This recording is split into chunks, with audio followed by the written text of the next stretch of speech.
Secretary of Defense Pete Hegseth traveling to Guantanamo Bay today. This is his first visit to the naval station since his confirmation in January.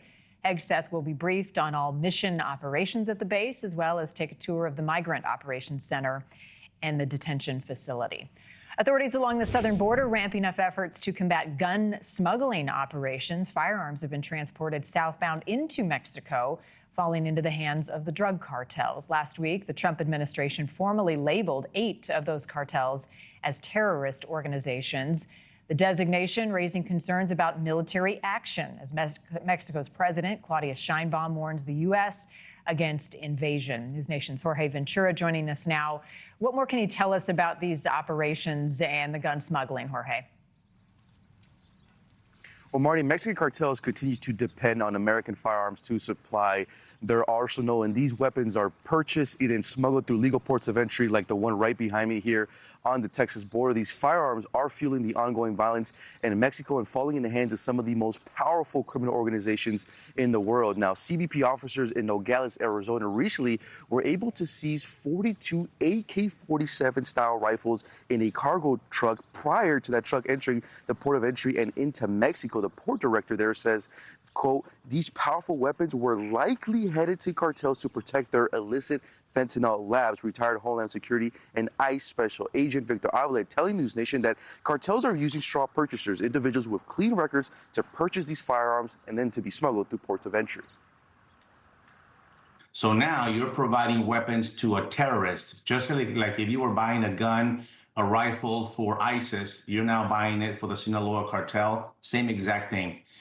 So those individuals can be now treated very differently. Also in Arizona, task force agents partnering with federal and local authorities arrested 2 weapon smugglers, seizing 9 guns with over 20,000 rounds of ammo that were set for delivery to transnational criminal organizations in Mexico, according to Tucson Sector Border Patrol agents. And also on the border in Sonora, Mexican officials now discovering a scout site used for human smuggling, seizing 2 rifles and over 800 rounds of ammo. And with the Trump administration designating Mexican cartels as foreign terrorist organizations, Mexican President Claudia Sheinbaum has fired back at the Trump administration, saying that the U.S. authorities need to step up enforcement and curbing that flow of those firearms headed to Mexico, Marni. And to that point, Jorge, Mexico is targeting the American gun smugglers in response to that designation as terrorist organizations. What more are they doing on that?